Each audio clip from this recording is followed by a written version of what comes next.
How's it going, everyone? It is I, Anime Outlet, and this is part 4 of What If Deku was the son of Nezu. And now, before we begin, I would just like to ask you all to please consider subscribing, as it really does help this channel out, and you can even be notified when the other parts of this series do end up coming out. And now, let's begin. We now see Izuku walking along the edge of a river, just staring on at what's in front of him. However, his mind causes him to look down towards the river as he now sees his reflection. But it's not him. It's twisted and contorted to look like a monster, a dragon staring right back at him. The same dragon that he had turned into and had possibly killed some of his classmates. As Izuku had left and hadn't even gotten any word since he's gone, he doesn't know if he killed any of his classmates or if they're alright. He just has no clue what to do. We now see many of the UA teachers rushing around, gathering up people to get a search party to find a missing person. With Izuku being the son of Nezu, the principal of UA, they were allowed to switch up Izuku's identity in the media so that they don't know it's a UA student, causing a ton of bad publicity on them. So Izuku would be given a fake identity by Nezu and would just be using that to try to find him, only going off of sort of looks. Just saying it's a coincidence that they were a UA student. However, all of the classmates of Izuku knew that it really was Izuku being missing. He wasn't even in the class after all.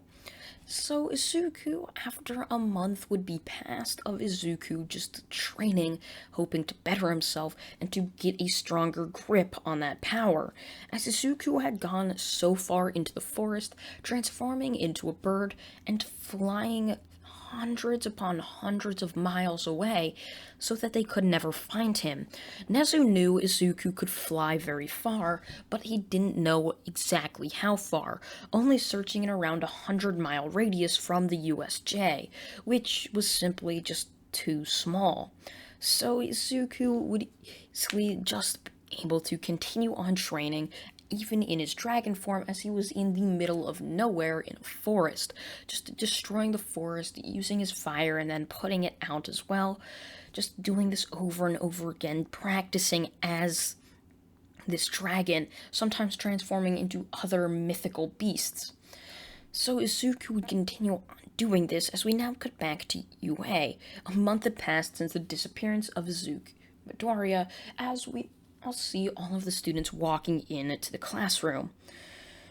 Alright, class. Hopefully, one of you all win sports festival in honor of Izuku. That's all I'm gonna give you.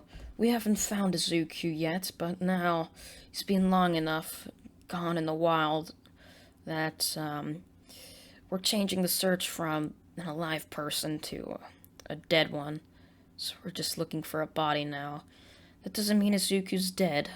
Far from it. Izuku has a lot of survival skills, but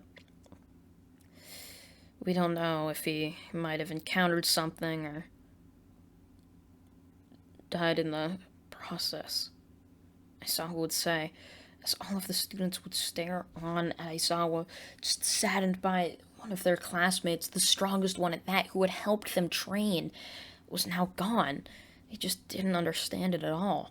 As we now see all of them walking into the UA Sports Festival Coliseum, as 40 minutes had passed, as they had all gotten changed and had just been introduced into the sports festival, as all of them would be staring on at the crowd, many of them shutting their eyes from all of just the flashing cameras onto them.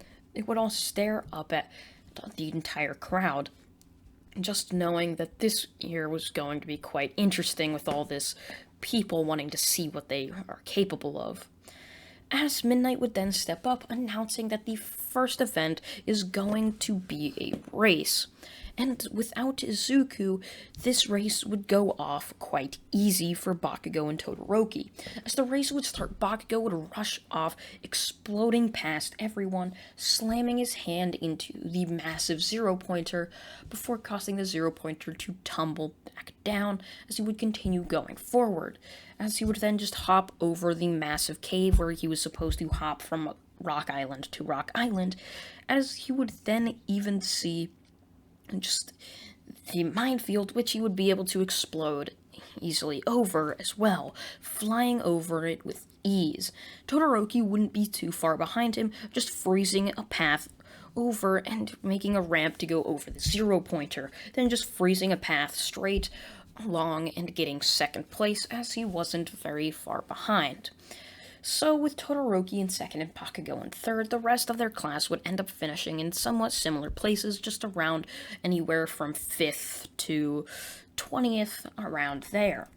So, with that event done, the second event could begin after a 20-minute wait, where all of the students would wish each other luck, as the cavalry battle would then begin. Not before Midnight would then casually explain that first place just happened to have a 10 million point headband. And so with this, everyone would be staring devilishly at Bakugo, just wanting that 10 million point headband. However, Bakugo would only yell, "What the hell are you freaks staring at?" It would say, causing many of the people that were about to go after Bakugo to back off. However, this didn't stop everyone, as many people would still go right after Bakugo, propelling themselves forward on at him, as Bakugo would easily dodge many of their attacks, and while some would end up coming towards him, with the help of Kirishima, Nari, and Mina, he was easily able to dodge their attacks and even explode some of them, causing him to take their headbands, even though he clearly didn't need to get any more points. As Bakugo would continue doing this, Todoroki would spot an opening before slamming his foot down onto the head of someone else. So they would ask Todoroki what the hell was that for. However, an iceberg would go right out, right freezing Bakugo as he would start looking around like what the hell happened. As Todoroki would then casually go over, grabbing the headband off of Bakugo's head and pulling it off. "Nice try, Bakugo," Todoroki would say, smacking the back of his head as he did this. As Bakugo would then look on angrily at Todoroki, so he would then explode off, yelling that he's going to kill Todoroki. However, before he can even get an attack off, the buzzer rang. As Bakugo would fall down to the ground, not able to use his power due to Aizawa erasing it, he then just wondered, "Damn it, I was so close." Thankfully, with the amount of points he had collected as extra, they were able to go on towards the next round. So we now see Shinso's fight, which, with Izuku not there, I'm going to add in Moneta, as Moneta would stare on at Shinso as the match would begin, and Moneta would start throwing his 8 balls right at just Shinso. However, he would dodge all of them, so they just didn't reach him, being so far away. And Moneta not being the smartest or sharpest tool in the shed, and with Ojiro not warning him what Shinso's quirk might be, he would talk to Shinso, answering one of Shinso's questions, causing him to be brainwashed. And since Moneta doesn't have one for all, or does he? I'm just kidding. But since Moneta doesn't have one for all, he's going to end up falling out of the arena, as Shinso would then move on towards the next round. However, with this, everyone now knew that Shinso had some sort of brainwashing quirk.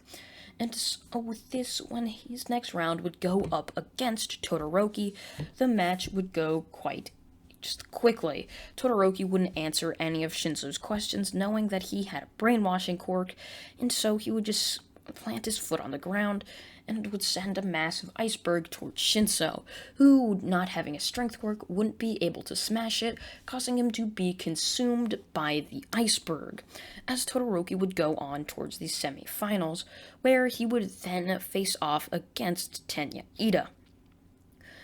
Now, this match would go quite easily, as Todoroki would know that Ida was going to try to use his running-based quirk, And so all he had to do was just layer the entire arena in ice, and then Ito wouldn't be able to go anywhere, being it be too slippery. So with that, Todoroki would do so, as Ito would start to slip and fall, causing Todoroki to just walk over to him and kick him out of bounds, giving Todoroki the victory to then move on towards the final round, where he would be facing off against Bakugo. As the two now strongest Class 1A students would walk up to the arena, Bakugo would end up yelling that he needs to use his full power to beat him. However, with the absence of Izuku, Todoroki would never just use his fire. And so, as the match would begin, Bakugo would jump off towards Todoroki, and this match would pretty much go just like canon. Todoroki would try to send tons of icebergs at Bakugo, however, they would all just be effortlessly destroyed by an explosion.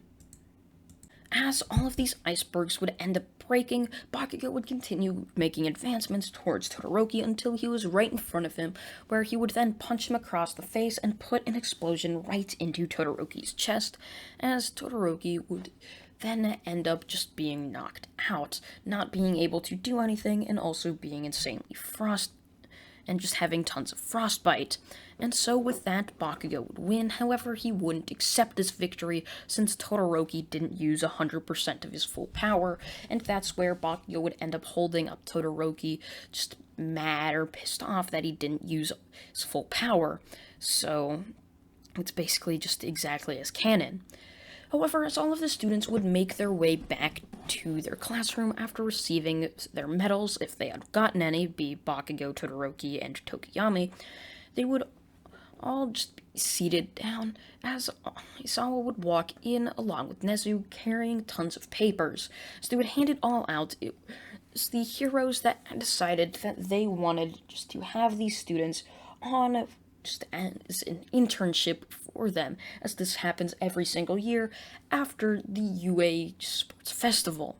And so with all of them getting their papers passed out, all of them would choose their same internships they had chosen in canon My Hero Academia. As all of this would be happening, with Izuku having One for All and being absent, Gran Torino would also never just be seen in this story, not having a place for him, at least not yet. So with that, we now cut forward a week as we see Ida rushing down alleyways looking for the hero killer Stain, as revenge had blinded his mind, as that's all he could think about, wanting to defeat Stain, as he was just completely mad and full of revenge and sorrow that now his brother couldn't even be a hero anymore, all because of Stain's stupid ideals. As Ito would be rushing around, finally he would stop, hearing the groans of agony of a hero. He would look over as he would see Stain about to kill the hero, Native, as Ito would jump in, going for a kick, as Stain would only block it with one of his swords. "Oh, what's this? A new challenger? Quite the interesting thing, isn't it?" With a staring down at Native. "This stupid hero's only in it for the money," Stain would say. Ito would end up going full power with his cork, as his engines would be going full blast. Stain would only knock him back, causing him to fall down towards the ground. As Stain would be slashing down at Ida, about to kill him, not wanting to be busy with another person, all of a sudden a cloaked figure would end up appearing out of nowhere, holding Stain's just sword within a massive dragon hand, snapping it and crushing it within his hand. As the hand would then disappear back into the cloak, as a single eye would end up opening, causing Stain to have shivers go right down his spine, as Stain would be at this yellow eye staring directly at him that just had an aura that said, "Don't mess with me." Stain would try to escape, sensing danger, however he wouldn't be able to, as this shadowed figure would end up elbowing him with another dragon arm, as he would end up being sent flying backwards, slamming his head against a dumpster. As his head would fall down limp, he would shakily look up to The hooded figure now revealed himself.